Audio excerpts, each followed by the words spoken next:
Hi, good evening, everyone. Today we'll be looking at introduction to abstract. Like abstract is a part of research where you summarize everything that is being carried out in the research. Yeah, sometimes abstracts can come before the proposal, and also when you're reporting. Okay, so we'll be looking at research. And my name is Eze Araronyeka, a registered community practitioner and also a primary care tutor. So we'll be looking at abstract today, okay? And we say that abstract, yeah, the abstract of a research, the abstract of a research is a brief summary that provides an overview of the study's purpose, methods, results, and conclusions. It is typically the first section of a research paper and is often used by readers to quickly determine whether the paper is relevant to their interest. The following are the characteristics and content of an abstract. 1, concise. The abstract should be brief and to the point, typically not more than 250 words. It should provide a clear and concise summary of the research paper. Another characteristic of an abstract is accuracy. The abstract should accurately reflect the content of the research paper. It should include the main objectives, methods, results, and conclusions of the study. Another characteristic is self-contained. The abstract should be self-contained and not refer to information that is not included in the paper. Another characteristics of an abstract is informative. The abstract should provide enough information to allow the readers to understand the purpose and significance of the study. Another characteristic of an abstract is it should be structured. So when you are writing an abstract of a research paper, it should be in a structured manner, in an organized pattern with all the components embedded therein. First of all, the abstract should be structured in a logical and organized manner. It should typically include the following sections. That is, in an abstract that you have written, it should contain the following in this manner, in a logical format as provided below. Why it contains all these characteristics, that it should be accurate, it should be self-contained, it should be informative, it should be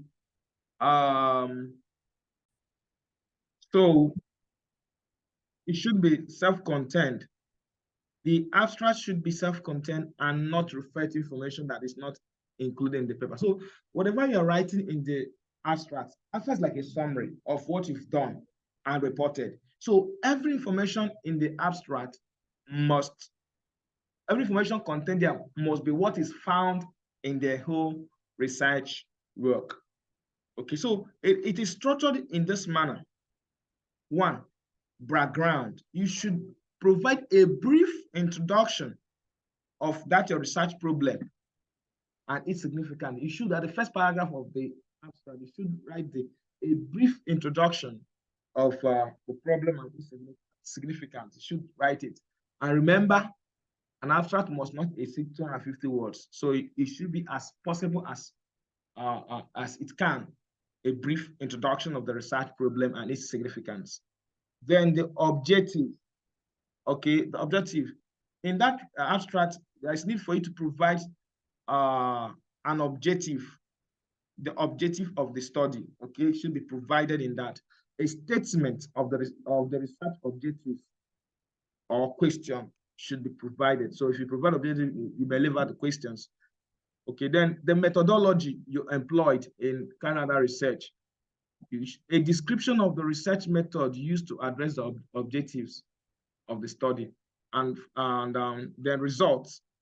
In that abstract, there's need for you to discuss the major findings. So you are not going to discuss all the findings, but the major words findings. This is what your interest is all about.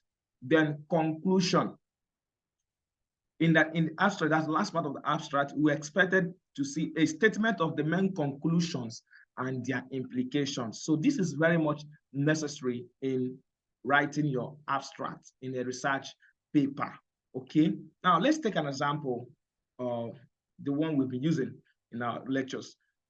The research topic, factors influencing the utilization of primary healthcare facilities in Ubomiri, Mbitoli, LG of Imo State.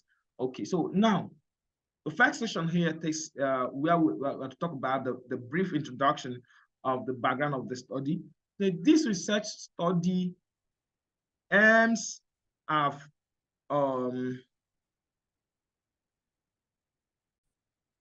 okay, so let's take the example, factors influencing the utilization of primary healthcare facilities in Ubomiri, Mbitoli local government of Imo State. So the brief introduction of the background to the study, here we said primary healthcare facilities has been established through government efforts to provide quality healthcare throughout the world. Sorry, it should be throughout the world. Throughout the world in Nigeria. So in Nigeria, we operate a kind of health system that reaches the world. Call it the World Health System. So the Nigerian government have made it possible by building primary healthcare facilities throughout the wards of Nigeria. However, there have been underutilization of these facilities, which has led to significant high morbid state among the population. You see, this is the problem. Briefly, what introduced in the abstract. Now, the next is what the objective. Okay, next is the what objective and the methodology and all of that. So now, say the objective is this research study aimed to investigate the factors, which is the independent variable, influencing the utilization, which is the outcome variable that is measured, of primary healthcare facilities in Ubomiri, located in the Mbitoli local government area of Imo State of Nigeria. The research employed a descriptive survey design, that's the method, and involved 260 participants who were selected using a systematic sampling technique. See how we've been able to draw the attention of the reader on how the research was carried out.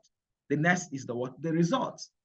So the study finding reveals that only 40% of the community members utilize the PAC centers. So here we're only dwelling on the majority.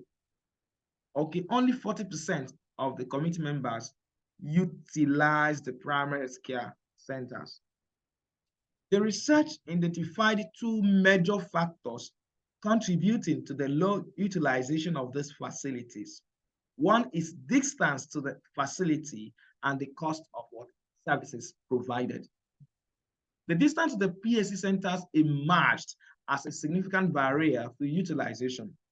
Many community members find it challenging to access the facilities due to long distance.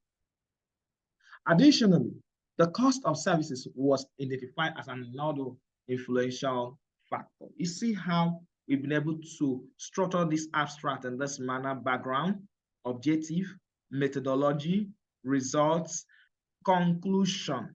So we have concluded that they have what? Low utilization. Now, let's take another example.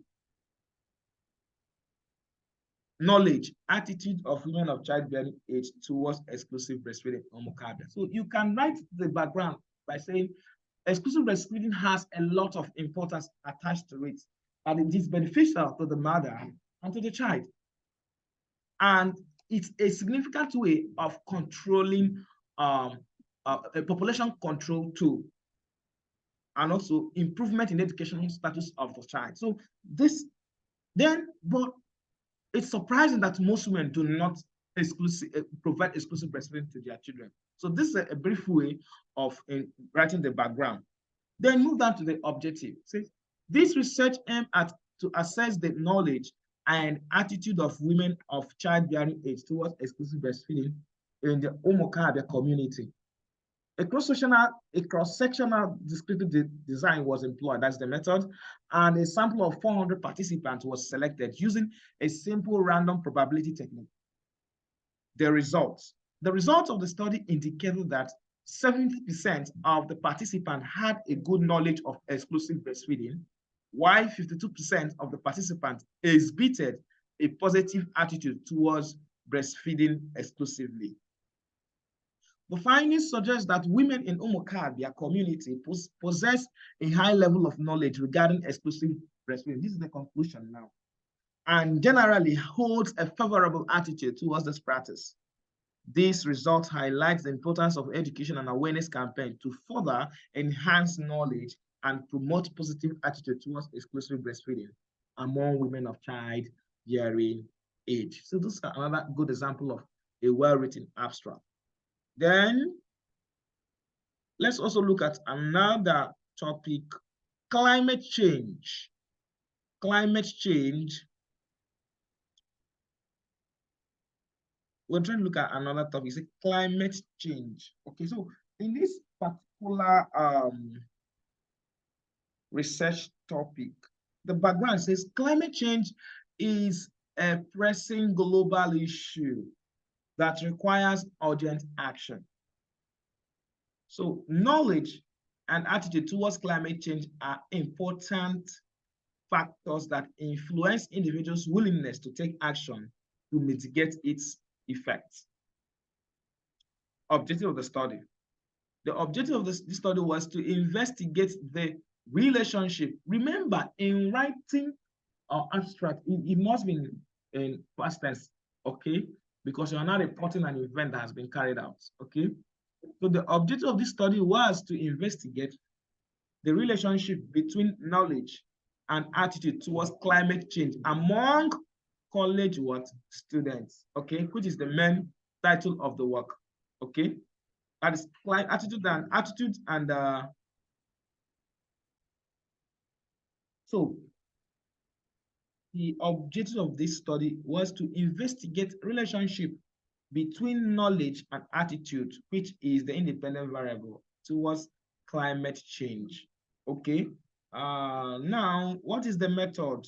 A survey was conducted with 500 college students who were asked to rate their knowledge of climate change on a scale of 1 to 10. The survey also included questions about their demographic characteristics, the level of engagement in environmental activities. Then the results showed a positive correlation between knowledge and attitude towards climate change. Students who had higher levels of knowledge about climate change also had more positive attitude towards taking actions to mitigate its effects. Additionally, students who were more engaged in environmental activities had higher level of knowledge and more positive attitude towards climate change. In conclusion part of the abstract says, these findings suggest that increasing knowledge about climate change can lead to more positive attitude towards taking actions to mitigate its effects. Additionally, promoting engagement in environmental activities may be an effective way to increase knowledge and positive attitude towards climate change. So this is another good example of a well-written approach. So now let's quickly look at what we've been able to do today. We said that an abstract is a brief summary that provides an overview of the study purpose, methods, results, and conclusion. It is typically the first section of a research paper and is often used by readers to quickly understand, to determine whether the paper is relevant to their interest because it gives you a summary. And went further to let us know that a well-written abstract has the following characteristics. It should be concise. It should be accurate in the information is provided. It should be self-contained. That is, it should have information that are there in the research work and not outside the research work. Then it should be informative. That it should provide information to the reader so that the reader understands the purpose and significance of the study. Then it should be structured. in this logical manner: background, the first section, objective, methodology, results, and conclusion. I believe we'll be able to give you a very good knowledge on what a well-written abstract is. Don't fail to follow our handle to learn more on research and other related courses. Thank you and have a blessed day.